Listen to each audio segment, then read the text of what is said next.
Hello. Today is Thursday, February 18th, and we'll be looking at the 49th chapter, the book of Genesis. We're almost there. We're continuing the deathbed scene of Jacob Israel, the father of the 12 tribes of Israel. In his deathbed scene, he gathers his sons to him, the sons that he had outside of the land of Egypt. So you remember he had a couple more sons in Egypt, but these 12 represent the tribes. And so these are the ones who are counted in the blessing. And it's almost like a prediction that Joseph gives them.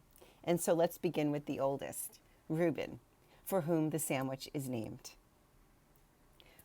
Firstborn, excelling in privilege and has to be the leader, has to be I don't know if any of you are firstborns. I am. Take responsibility for everything.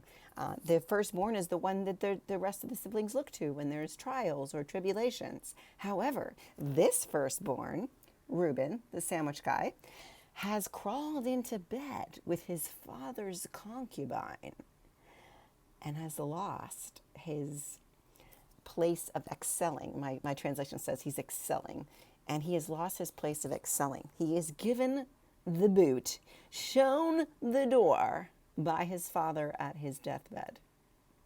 Reuben, you should not have defiled my marriage bed. So, next two sons, they kind of go together. We've been lumping them together since their sister Dinah was defiled by the young prince. Remember that story? Simeon and Levi are the next two, and their father lumps them together, and they are declared to have too much violence about them, and that they will, their days will be cursed because they will never come into my counsel, and I may not be joined with their company. For in their anger they killed men, and at their whim they humstrung oxen. Cursed be their anger, for it is fierce, and their wrath is cruel. I will divide them and scatter them. So, Reuben's climbing up a ladder. That's cut off. These two are trying to, really this has to do with where's your family tree going? Are you going to have a lot of offspring? Because that's the most important thing. And they'll be scattered.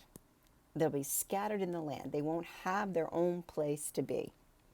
And so that's a terrible thing too. Land and heirs, two important things for the early Israelites.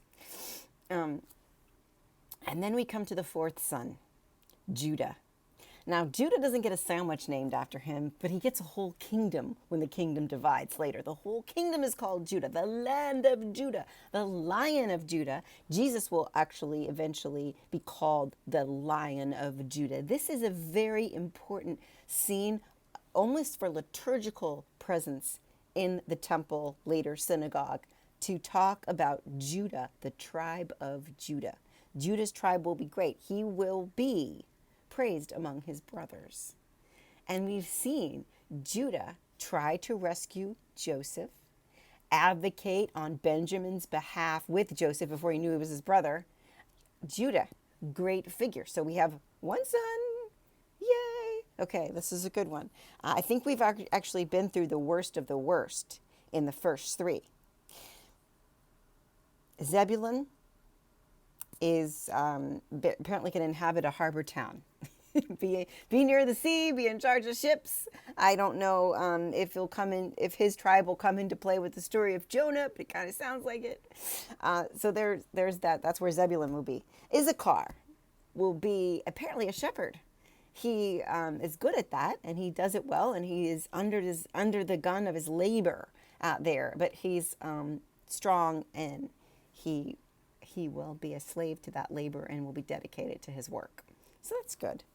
And then the next one is Dan, the tribe of Dan. Dan is a judge, apparently a snake judge, a viper that will lash out and catch the horses by their heels. So Dan will be the overseer of the judges, to judge over the land, and that's a function as well. Gad. can't help but think of the now Las Vegas football team. In my translation, it says, he will be raided by raiders, and then he will raid their heels. Raid at their heels. So I guess he's some kind of pirate, maybe a land pirate, and possibly like a mercenary. I don't know. It's a weird thing. So he'll be the raider of raiders, and go Raiders. So Asher is the next one. Asher apparently is going to be a cook. And when you hear about Asher and you read the little section, you get this big picture of like Emeril Lagasse, the famous cook. Bam, that's what he's doing. So he will provide rich foods and royal delicacies. It's very specific. Father Jacob. Nephtali, love saying that name, is a doe let loose that bears lovely fawns.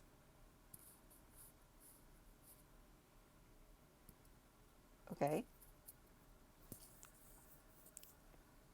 There's got to be more here to Nephtali being a doe, a female deer, right, from the song, and bearing lovely fawns. Oh, or other translation would say, gives lovely words. So I imagine that Nephtali is a gentle character that would be responsible for recording things.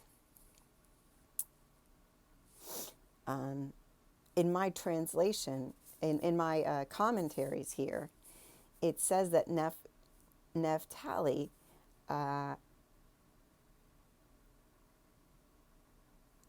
is lumped in there with the other three that have very small, short blessings from Jacob.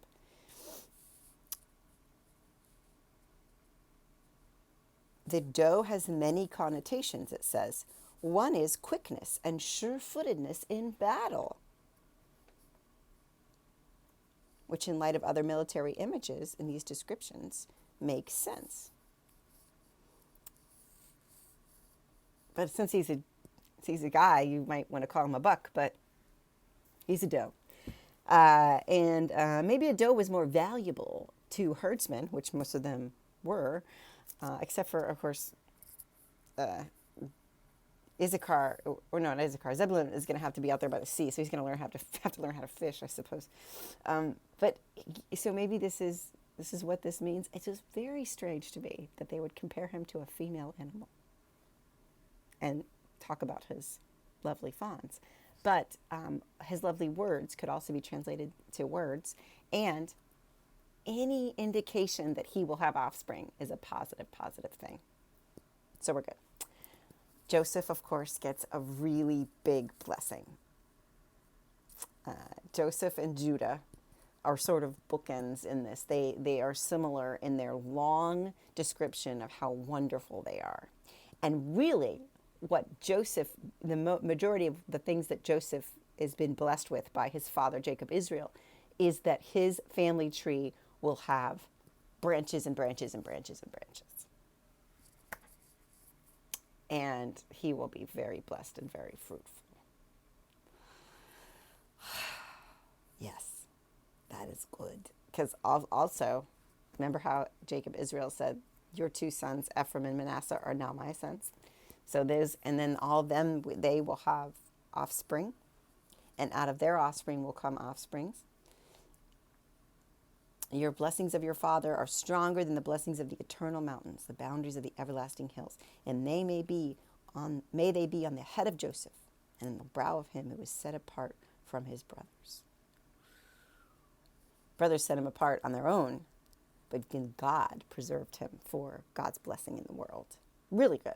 And then, of course, the love that Jacob Israel has for Joseph is rooted in his love for his mother, Rachel, the one wife that he loved. And then the next son is Benjamin, the last son, which is her other son. And he says something strange. It's very much like the Gad, Asher, Nephtali, like two sentences. Benjamin is a ravenous wolf. In the morning devours the prey, and in the evening divides the spoils. Gets what he wants, and he's taken care of. He takes care of himself. I don't know, but Benjamin is a ravenous wolf. Good for him.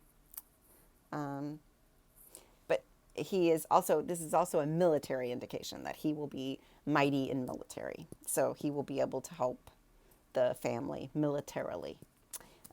Not like Nephtali, who's a doe, but he's a ravenous wolf. So we got this, like, we got the lion, we got the ravenous wolf, we got the snake, and then we have the doe. So that's just beautiful, beautiful things. All these 12 tribes of Israel, this is what their father said to them, and he blessed them. And the scripture says this, a suitable blessing, suitable to their station, suitable to what Jacob had seen them do in their lives before he died, and is counting their sins or their blessings, or the things they've done right, their good deeds, in this estimation of his sons as he gives this blessing and passes them on. After Jacob had given each of his sons a suitable blessing, he dies. 3 chapters later, he dies. His last words are to his sons,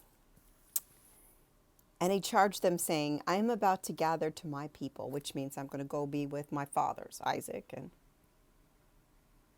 Abraham. Bury me with my ancestors in the cave, very specific place where to bury me.